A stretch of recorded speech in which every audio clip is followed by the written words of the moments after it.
Hello and welcome to Up to Speed, the weekly news show that covers the equipment industry week by week to keep you up to date.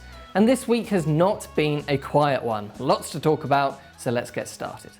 Last week saw the start of Samyang's summer blockbuster campaign, and they promised to announce a new lens every week for 5 weeks.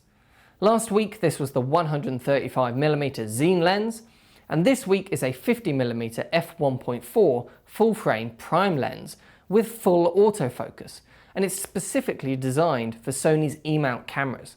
I think Samyang are really aiming this lens at the A7 range, users that want that autofocus for stills without having to use an adapter like the Metabones ones. If this is the start of a new range of lenses for E-mount, which I hope it is, I'm not sure why Samyang chose a 50mm prime to lead with, as Sony already have that covered pretty well with several 50mm primes in various price ranges. They might have got more attention if they had released a lens which Sony are currently missing from their lineup. Also, this is interestingly the first autofocus lens that Samyang has ever made, despite developing lenses for over 40 years. So it will be interesting to see how the autofocus performance holds up to Sony's own versions. It looks like a lovely lens though, and I'm really excited to see if Samyang release more E-mount lenses in the future. We had a visit this week from our friends at Holden, Stuart and Kieran. Holden distribute Panasonic in the UK, along with many other brands, and brought with them the new Panasonic AG-AC30 camcorder, which looks pretty impressive. It was nice to finally get our hands on one in person, and hopefully I'll be able to get it back soon to do an actual video on it for all of you guys. As a Canon C300 Mark II user myself, the news that I'm most excited by this week is the release of the inventively named Firmware 1.0.4.1.0.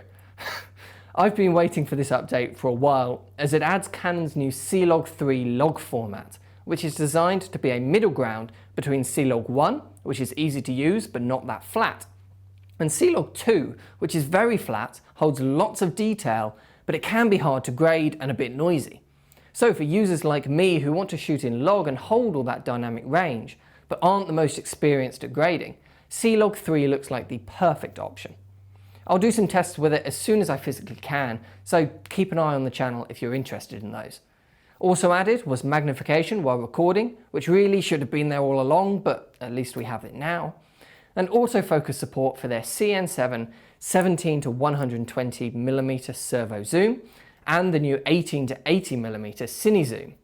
Incidentally, I'm going to get a chance to try out that 18 to 80mm lens over the next few weeks, so if you're interested in that or want me to try anything in particular with it, please do let me know.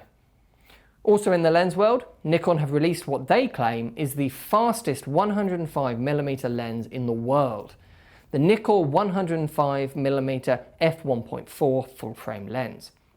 This could be an incredible portrait lens, so if you're a Nikkor user, definitely take a look at that.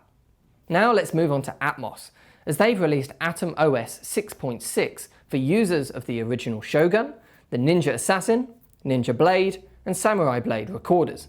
This mainly adds some of the HDR software from the newer Flame series.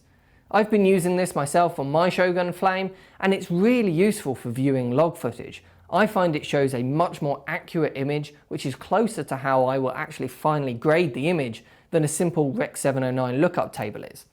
It's worth remembering that it won't actually be able to display a HDR image on those older recorders, as the screen technology just isn't capable of it. Only the newer Flame series are capable of actually displaying a full HDR image.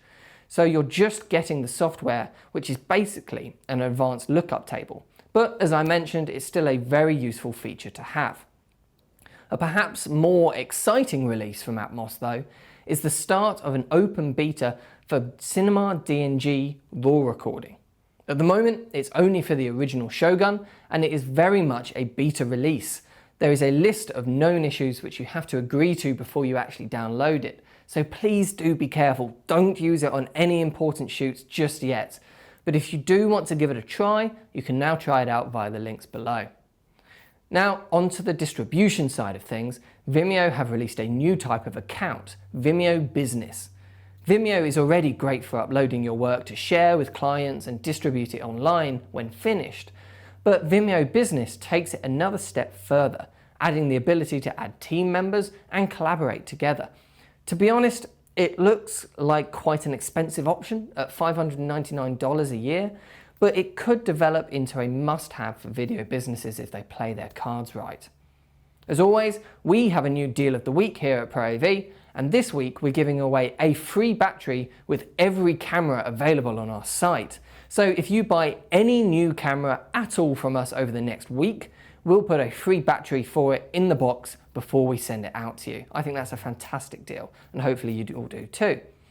If you're liking the videos we're making on this channel for you, be sure to show your support by subscribing and liking the videos. Every single subscriber, every like, and every view really does make a big difference for us, and it will keep us creating content for you. So if you want to help out, that's how you can. So, what do you think of the week's news? Are you going to use C-Log 3? How about RAW coming to Atomos products? Let us know your thoughts in the comments below, and I'll see you in the next video.